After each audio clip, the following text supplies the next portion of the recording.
এখন তো বর্ষাকাল, তো বর্ষাকালে কিন্তু এই বেলফুল মানে জেসমিন গুলো খুব ভালো হয়।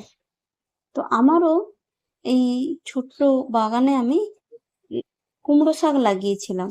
ওই কুমড়ো শাকটা দিয়ে আজকে রেসিপি বানাবো। তো সবার প্রথমে কুমড়ো শাকটা আমি কেটে নিয়েছি, তারপরে বড়িটাকে ভেজে নিলাম।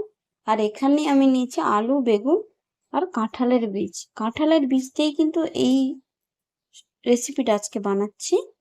তো ব্যাস, প্রথমে তেলে একটু করে সব সবজিগুলো আমি ভেজে নিলাম, তারপরে দিলাম জিরে আর শুকনো লঙ্কা, আর তারপরে একটা পেস্ট দিয়ে দিচ্ছি। এতে রয়েছে আদা, রসুন, পেঁয়াজ সব একসঙ্গে আর জিরে দিয়ে একটা পেস্ট বানিয়ে নিয়েছি, সব একসঙ্গে, আলাদা কিছু নয়, সব একসাথে পেস্ট বানিয়ে নিয়েছি।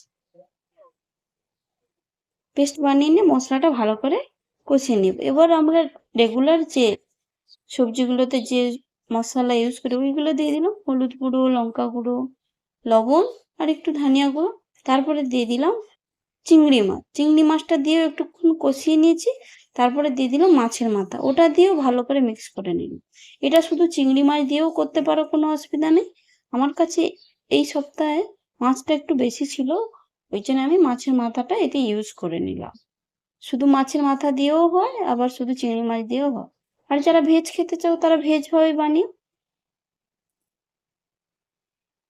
ব্যাস, এবার ভালো করে মিক্স করে নিয়ে ওর মধ্যে উম সব সবজিগুলো দিয়ে ভালো করে মিক্স করে নিলাম, কিছুক্ষণ কষাতে থাকবো।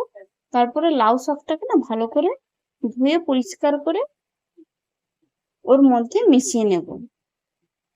এই কুমড়ো শাকটা খেতে সত্যি বলছি খুবই ভালো লাগে, কিন্তু আমরা তো এখানে থাকি, এখানে তো আর ওই কুমড়ো শাক তো পাই না। ওই জন্য ওই বাজার থেকে যখন কুমড়ো আনি, ওর বীজটা এই মাটিতে ছড়িয়ে দিলেই গাছ হয়ে যায়, মোটামুটি একদিনের খাওয়ার মতো হয়ে যায়। ব্যাস, ভালো করে মিশিয়ে দেওয়ার পরে জল দিয়ে দিবি। এবার তোমরা যদি চাও একটু সর্ষে আর পোস্ত মিশিয়ে বাটা দিতে পারো, বাট আমি সর্ষেটা একটু অ্যাভয়েড করি, ওই জন্য আমি সর্ষেটা দিইনি। লাস্টে, একদম লাস্টে বড়ি দিয়ে দিলাম।